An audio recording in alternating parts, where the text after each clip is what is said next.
Welcome to Short Cover Lit. I'm Adrian Fort. And I'm Dalton Gentry. And we are nearing the end of our Harry Potter journey. And Dalton, I've got a surprise for you. No, not again. No, please. A good surprise. Okay. I have the Sorcerer's Stone. Adrian, that's a rock. No. Sweet Jesus, that is the Sorcerer's Stone. How did you get this? They were like 11 years old. I just knocked the hell out of that kid. Punch Daniel Radcliffe, you monster! So, how does this thing work? Do I get 3 wishes now? Or? No, that's not how a Sorcerer's Stone works. 2 wishes? No, you don't get wishes. Does it turn me into a centaur? No, as much as that would delight most of our viewing audience. So what does this thing do? It gives you immortality. You can't die. Well, there goes my weekend. Oh.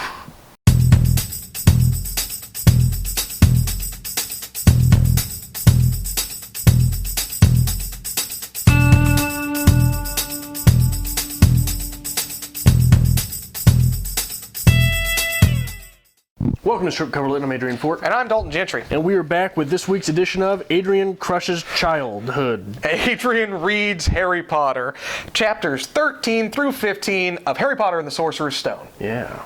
The quick rundown?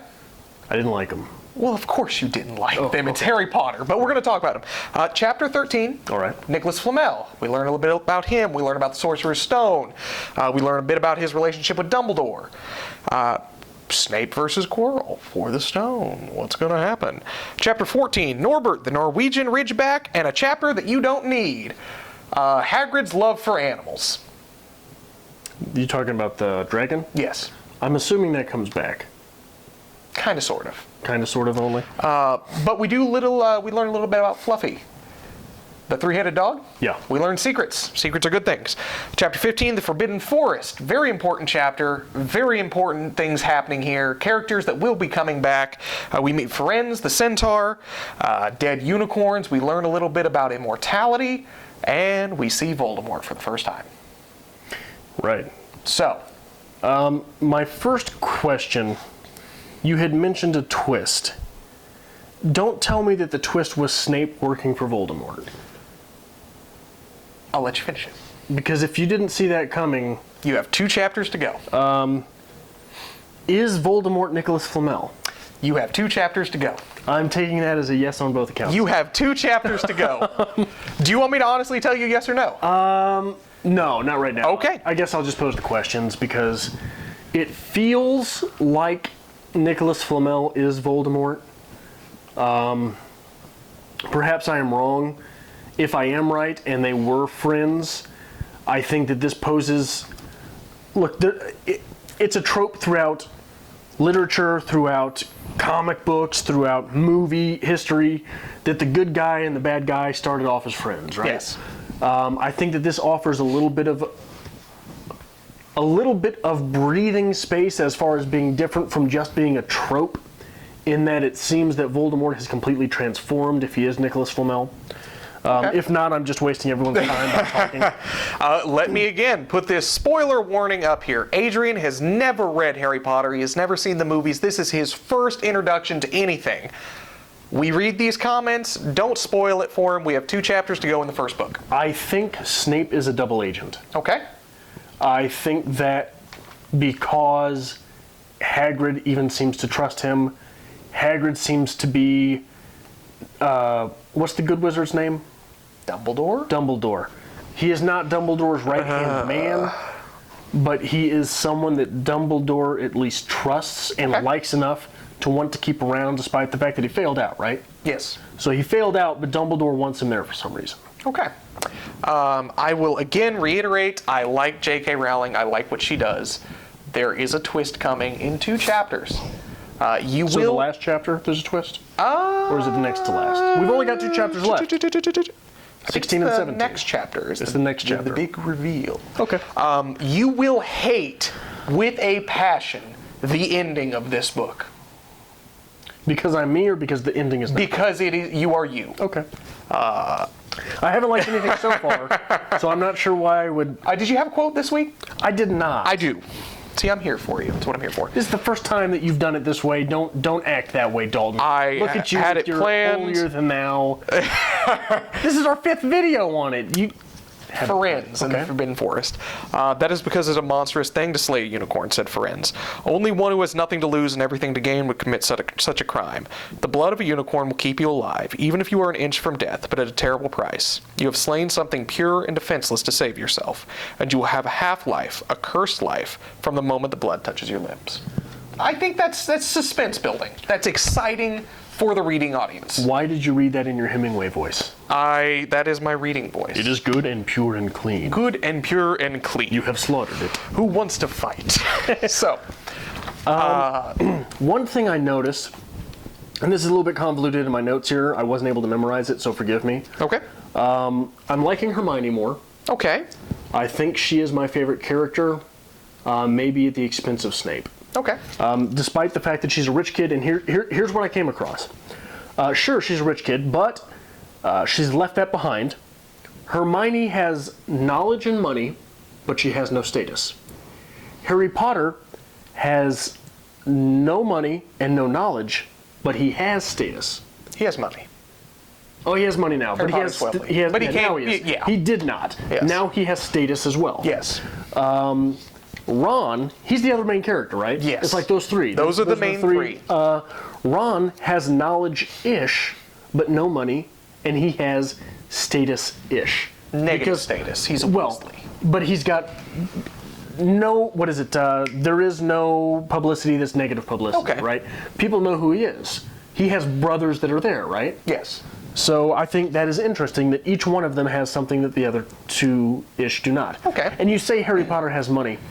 Harry Potter just now has money. He just now has money. He has existed this whole time without any money He whatsoever. is Cinderella. Cinderella. And yes, those are your 3 main characters. Throughout all the novels, those are your 3 staples. Okay. We will be introduced to other characters as the novels progress. Certain characters will make reoccurring appearances, but those are your staples. And they do grow, and they do change. And I like the fact that you're behind Hermione. I think you will like her as a character throughout the series. Spends a lot of time in libraries. I like that. Well, you know, it's just something. It's something about libraries. We're still pro Snape. Yes. We're pro Hermione. Yes. We don't want Snape to be the double agent because we think that would be bad writing. No, I didn't say I think that would be bad writing. Okay. I believe that he is a double agent because of the things that I talked about before. Okay. Because I think that he is being made too big a deal without being made too evil to in fact be a villain. Okay. Right? He could have at any point just crushed them, I feel. And he has not. Okay. And you're building up J.K. Rowling as a genius, and I've not made it through anything yet, so I will take your word for that. It's brave, man. And say that I believe that there is something else going on there. Okay. I like it that you're getting into the characters because this is a young adult read. Characters are important. You lose a lot in plot, you lose a lot in good writing because you have to force the issue a little more. So you have to focus on the development of the characters. If that makes sense. I think it does. Yeah. Because a lot of this is set up perfectly. It's forced. And here's something that I'm hoping to bring, and I hope this is tagging off what you're saying, and I'm not just being an ass throwing this out there. What I hope to bring with my part in this series is that it seems so many people have read this before. Yes. And I understand how it is when you've read something before and you go back to read it, and you're going on your previous assumptions, Yes. right? So I'm hoping that my being a 30-year-old man who hates life is reading this for the very first time, I'm making observations that one might pass over who has read this text before. I think as of right now, from what I've heard from you, you are saying things that people were saying and thinking when they were reading this. Were or weren't? Were. And there are some that they weren't, that you're bringing up good points to. But that leads me to the hope that J.K. Rowling's got you by the hook, and she's leading you along like she's led everyone who's ever read this, which is a good thing. So you are getting, in my opinion, a full experience of this. The full Harry Potter experience. So far, yeah, it sounds like it. You Even probably though I don't enjoy it. tear it up a little bit more than anyone else, but that's okay. So we have 2 chapters left. Yeah. They're longer chapters. Yeah. We will conclude this novel. We'll have a big finale video. I've got something else I want to talk about. We'll talk about it a little more. Come on, Dalton, give me some time. The centaurs. Okay. The inclusion of centaurs really threw me for a loop. Really? Centaurs are a character, centaurs are an archetype, which are often highly sexualized. Okay. And to see them in a children's novel it didn't make me bristle, but it surprised me. All right. I think that the reasons of their sexualization are fairly obvious, but and these seem like your centaurs, right? Like they're burly, they're hairy, right? They've got that horse's bottom half. Where are the organs which make one male lie? Yes. Right. And if you read any of not any, but most, maybe not most, a lot of the mythology where centaurs come from, there are definitely things which would pique your interest at least at including them in a piece of literature which is written for children. Can I jump a bit? Okay. I mean, they're not really major spoilers, but I have to start plugging this. Okay. Firenze does make a return.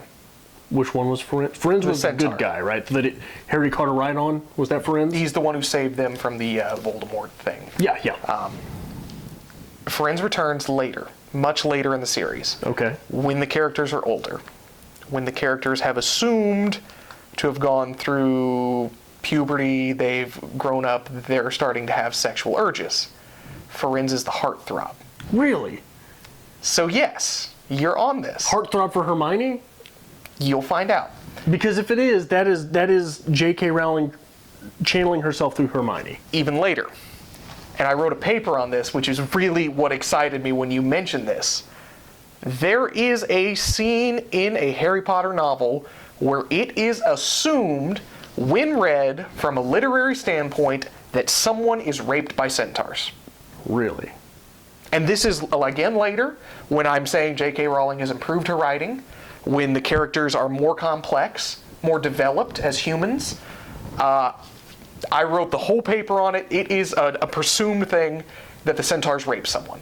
Really? And because of that, that is a classical mythos of centaurs. So awesome that you brought that up and you've already pinged it. Are there mermaids somewhere in here as well? Yes. See, and that is, I wonder if that is, was Shrek before or after this? Shrek's old, man. I think Shrek was after this. Shrek was after Yes. this? Okay. Well, one of the things that Shrek is often accredited for is including things for the parents which had to take those kids to see the movie. Yes. Now, assuming that this is a text for children, which I think she said she wrote this as she was making it up to tell her daughter, right? Maybe I'm mistaken with that. Anyway, we're assuming I am assuming, maybe from my reading, a parental guide to a younger child while reading this. I wonder if mermaids are thrown in. Well, I wonder if centaurs are thrown in, even subliminally, for the sexual sort of charge that they will give a mother while reading the series. And I wonder if later mermaids were included as the sexual charge that they might give a father while reading. Not that, and see, that sounds weird to be saying you're giving a sexual charge to mom while she's reading to the baby kids. But what it is it piques your interest without you noticing your interest is piqued, right? That's very slick, that's very sly, it's very underhanded, and it's dirty. And you like it. That's dirty. You like it. You like that. It's interesting. Okay, so I'm going to be jumping here, so just ignore me. You're not going to follow me. Mermaids do return. Mermaids do pop up. Mermaids do pop up. Excuse me. The centaurs return. The character of Fleur Delacour. Fleur de Lis. which you have not met yet. Her. Her, okay. She is half something, and I can't remember what her mythical fantasy other half is. I imagine it has to do with Fleur. No, but it has to do with attraction. It has to do with sex, and it really pushes it. We get a lot of fantasy creatures coming soon. We're going to get basilisks. We're going to get griffins. There's a lot of fantasy that's going to start popping up in this. A big argument in Harry Potter is that we have a school here which hosts students, both male and female, through 7 years into adulthood, but no one has sex. It is a children's novel, yes. People are having sex. You just don't And write they about are, it. but we don't write about it. But there are subtle hints that the academic reader will pull from this that show it's there. You just got to look for it. Here's one thing I'm interested in. Am I mistaken? Harry Potter, there's a new book coming out, right? Yes. So I am assuming that J.K. Rowling is going to continue the Harry Potter verse. If I understand this one correctly, this will be post-Hogwarts adult Harry. Right. So you're talking adult Harry, adult Ron, adult Hermione. You're talking the centaurs getting older, but centaurs don't really age, right? What I wonder is J.K. Rowling going to toy with what she's got? Because this is known as the kids thing, right? Yes. Oh, Harry Potter, this is great for the kids. Throw them in there, right? Now, when you introduce adult themes to adult novels for adults, because let's face it, these new ones aren't going to be written for kids. No, this will be written for the adults who read this as a kid. Grew up reading Harry Potter, right? So here's the thing. You're Papa Dalton. You've got little baby doll. That's terrible. Okay? You understand that in book 10, 11, Harry Potter's doing the dirty with some mermaids, right? Okay. Do you introduce baby doll to Harry Potter book 1, knowing that I am introducing him into something which, and not to say that J.K. Rowling will make it smut, but if you're writing adult characters do adult things. The last chapter of the last book is fan service at its finest. Okay. The events of the series have concluded, and it's a jump forward in time to when Harry Potter is sending his children to Hogwarts. And he has intertwined with a character in this novel, Ron, obviously. and they have procreated. So it's there. It's already there. It's just not addressed wholeheartedly. And here's the thing. In this novel, already, we've had drinking. Yes. I believe we've had drinking to cope with pain. We've had drinking for fun. We've had the idea of we got to go put down an animal. We've had some things which, in the American idea of what a story is for a child, you don't really throw it in there. Okay. But she threw it in there. So can we safely say that although you have not enjoyed this novel so far, there are elements of this that are exciting you? There are elements... Exciting. Don't... Come on. When we're talking about sexual fantasy, don't throw that out there like it is not to be punned upon. Don't worry, this whole time I'm thinking this video, I'm going to use the tag for sex, and this is going to be the highest viewed video we've ever had. Sex and Potter. Sex and Slytherin. Anyway, there is a new novel coming out. It's my understanding it will be in the future.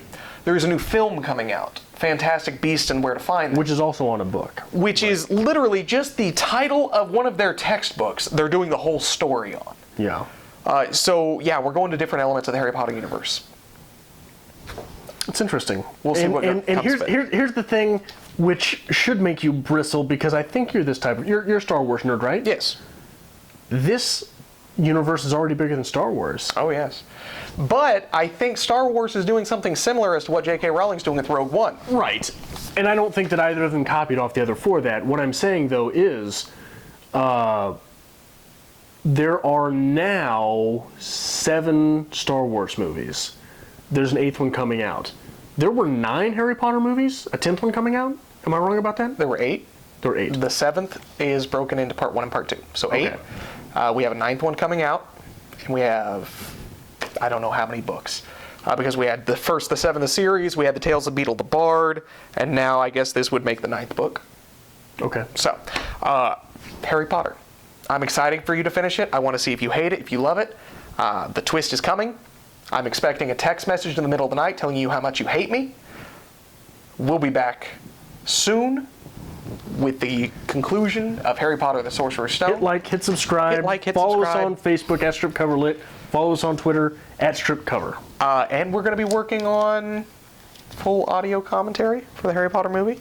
We're not sure exactly how we're going to get around to this yet. I will have to venture out to Cameron, Missouri, because I do not have a way of watching a movie at my apartment.